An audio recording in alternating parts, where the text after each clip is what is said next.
اب اللہ کے حوالے ہے. اب کس کے حوالے ہے؟ اللہ کے حوالے ہے. اب وہ لکڑی جا رہی ہے. مغرب ہونے سے پہلے وہ لکڑی اس دریا کے دوسرے کنارے پہ پہنچ جاتی ہے. اب بندہ مایوس ہو جاتا ہے، یار شام ہو گئی ہے، اب وہ پیسے دینے نہیں آیا. اب اس نے وعدے کی کیا کر دی ہے؟ خلاف ورزی کر دی ہے. اب ایسے گھر جانے کا ارادہ بناتا ہے، سامنے دیکھتا ہے ایک لکڑی آ رہی ہے. وہ کہتا ہے چلیں، پیسے تو ملے نہیں ہیں، یہ لکڑی اٹھا کے گھر لے جاتا ہوں، چلیں کسی جو ہے نا جلانے کے کام آ جائے گی. اب وہ لکڑی گھر لے گیا.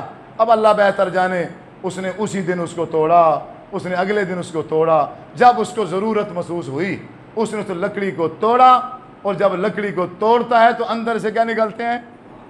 1000 دینار نکلتا ہے، اور کہتا ہے یا اللہ تیرے اس بندے نے اپنے وعدے کے مطابق پیسے پہنچا دیے.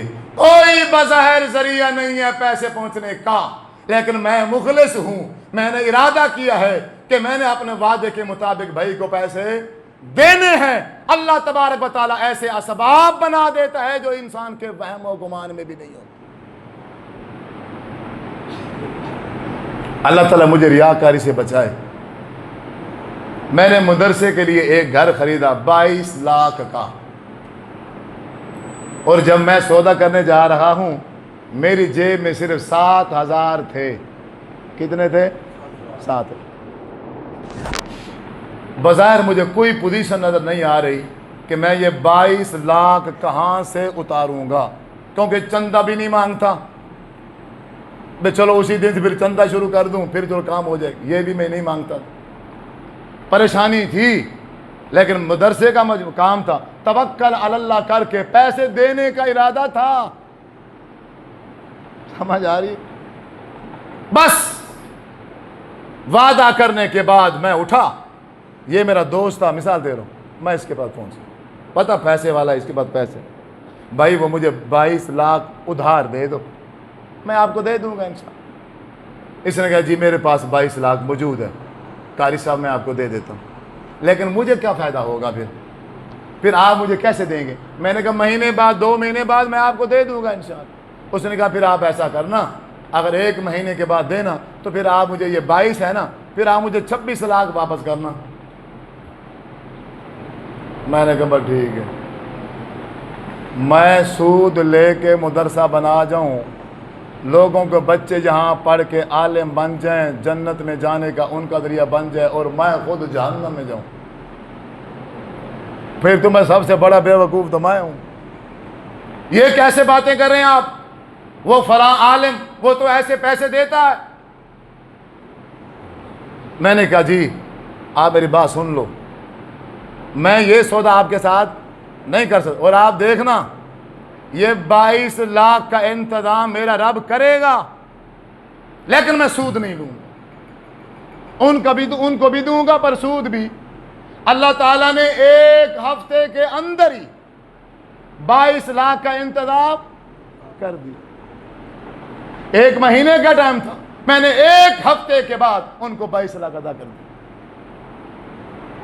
اللہ، ایسی جگہ سے 22 لاکھ ملا کہ جنہوں نے میرے ساتھ وہ ٹائم کی قید نہیں لگائی. قاری صاحب آسانی سے جب ہو جائے تو آپ ہمیں دے دینا. تو جب انسان کسی سے قرض لے، ادھار لے، پکا ارادہ کرے، اپنے بھائی کے ساتھ جو عہد معاہدہ کر رہا ہے وہ ایسا پکا ہو کہ واپسی دینے کا ارادہ ہو، پھر انسان کوشش بھی کرے، اللہ تبارک و تعالیٰ سے دعا بھی مانگے. اللہ تعالیٰ خود اسباب بنا دیتا ہے، وقت سے پہلے پیسے آ جاتے ہیں، بندہ اپنا عہد پورا کر لے. عقل مند کی پہلی نشانی کیا ہے؟ جب وہ کسی سے عہد معاہدہ کرتا ہے تو اس کو کیا کرتا ہے؟ پورا کرتا ہے. اسے کیا کرتا ہے؟ نمبر 2، والذین یصلون ما امر اللہ بہ ان یوصل. عقل مند کی دوسری نشانی سنو. عقل مند وہ بندہ ہے کہ اللہ تعالیٰ نے جن رشتوں کو جوڑنے کا حکم دیا ہے وہ انہیں جوڑتا ہے، وہ ان رشتوں کو کیا کرتا ہے؟ جوڑتا ہے. یہ بے وقوفوں کا کام ہوتا ہے کہ وہ اپنی خونی رشتہ داروں کے ساتھ لڑائیاں جھگڑے کر کے